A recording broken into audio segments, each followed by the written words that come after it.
kenalin nama aku Septi Putriani. Aku sekarang mahasiswa semester 4 jurusan psikologi di Universitas Jambi, yang pastinya ada di Provinsi Jambi ya.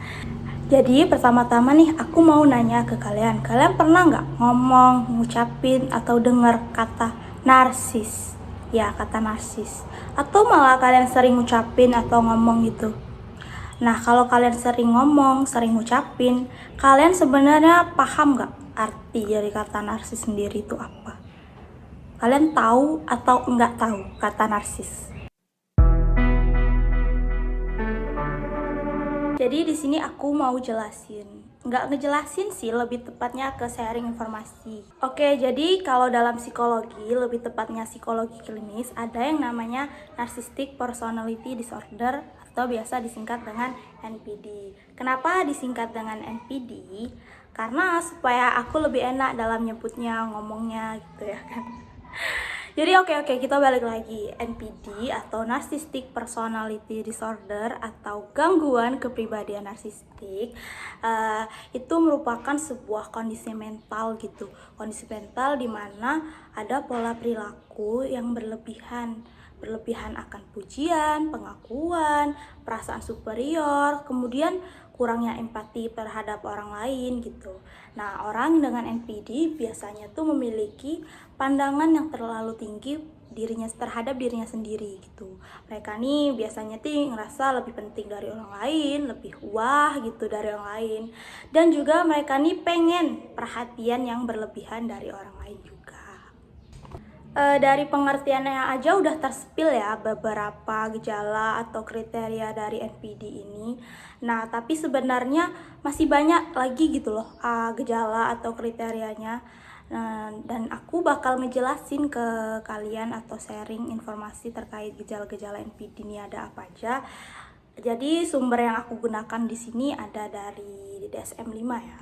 Kalau DSM-5 itu apa Kak? DSM-5 itu merupakan sumber atau panduan standar yang digunakan oleh para profesional gitu untuk diagnosis sebuah gangguan kesehatan mental. Jadi kalau dalam DSM-5 sendiri itu kan ada 9 kriteria. Nah, orang biasanya tuh dia didiagnosis NPD kalau udah mengidap 5 dari 9 gejala ini. Oke, kalau dari 9 kriteria tadi, yang pertama itu adalah orang dengan NPD itu biasanya suka melebih-lebihkan tentang dirinya sendiri.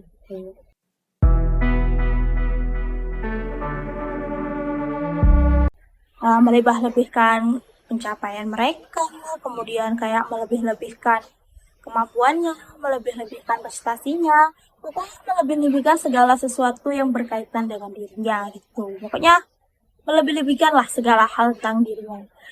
Aku gini, prestasi aku sebenarnya kayak gini, lebih-lebihkan semua. Nah, untuk kriteria yang kedua itu ada mereka dengan NPD itu biasanya penuh fantasi yang sebenarnya fantasi yang nggak masuk akal.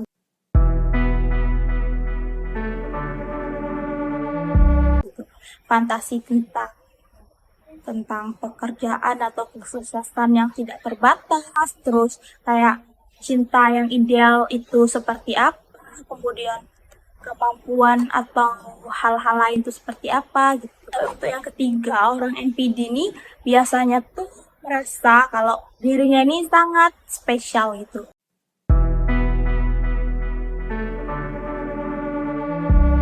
Rasa dirinya lain dari orang lain gitu. Dan mereka nih juga hanya bisa dimengerti itu kayak orang yang spesial juga bagi mereka.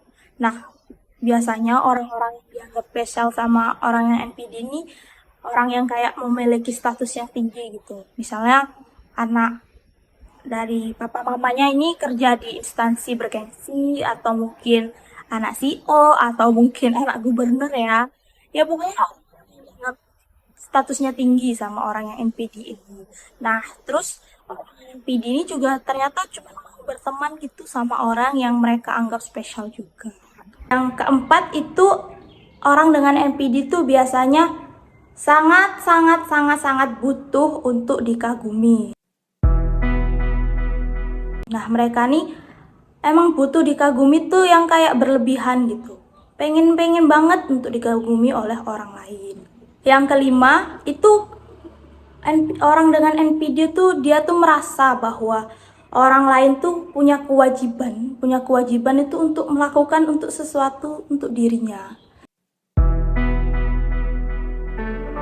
Karena orang NPD ini kan menganggap dirinya tuh kan lebih spesial, lebih wah, dan lebih dari orang lain. Jadi itu mereka nih nganggap kalau mereka tuh pantas untuk diperlakukan dengan spesial oleh orang lain gitu. Untuk kriteria yang keenam yaitu ternyata orang yang NPD ini secara interpersonal gitu, ternyata mereka nih bersifat eksploitatif yang kayak gimana? Ternyata orang yang NPD ini suka memanfaatkan orang lain itu untuk kepentingan dirinya sendiri.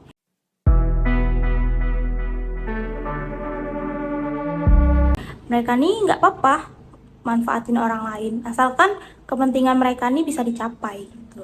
Untuk yang ketujuh itu ternyata orang NPD itu sama sekali nggak punya empati.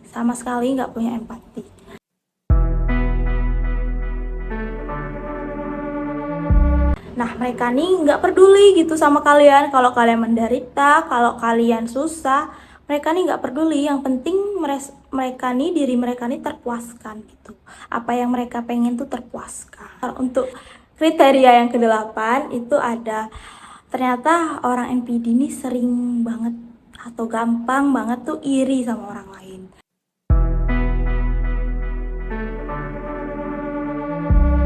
Yang diiriin sama orang NPD ini ternyata tuh nggak cuma satu, ternyata tuh mereka tuh iri semua hal. Mulai misalnya pencapaian orang lain, mereka iri dengan hubungan orang lain, dengan atau relasi orang lain, mereka tuh juga bisa iri. Selain itu mereka nih kayak harta benda orang lain yang dipunyai orang lain tuh mereka juga iri dengan hal itu. Nah, selain mereka iri, ternyata mereka tuh juga merasa bahwa orang lain tuh bakalan iri sama dia. Orang lain tuh kayak, ternyata nih orang lain tuh juga pengen kayak dia gitu. Padahal kan belum tentu ya, belum tentu. Nah, untuk kriteria yang terakhir atau yang kesembilan, ternyata orang dengan NPD tuh punya sifat, punya perilaku tuh yang sombong, yang angkuh, yang arogan.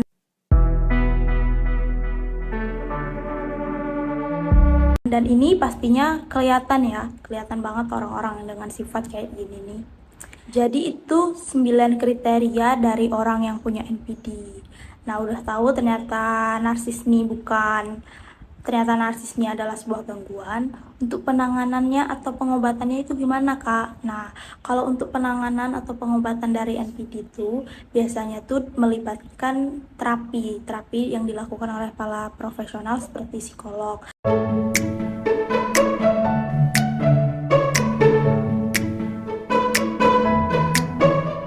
Terapi ini bisa aja kayak terapi kognitif atau terapi kelompok, terapi perilaku mereka. Nah, selain itu ternyata juga bisa dengan dukungan sosialnya.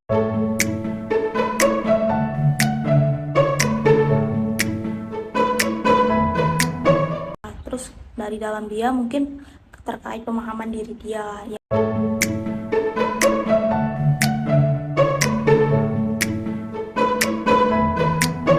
Nah, ini juga bakal membantu proses pemulihan dari NPD. Jadi itulah sedikit wawasan kita tentang narcissistic personality disorder. Nah, buat yang udah paham dan udah tahu, jangan digunakan untuk diagnosis orang atau ngejudge orang ya. Hati-hati.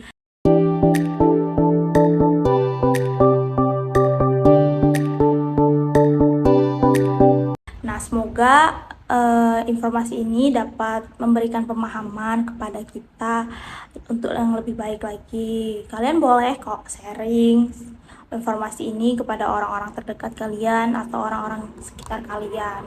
Terima kasih udah mau nonton video aku. Sampai jumpa di video berikutnya. Dadah.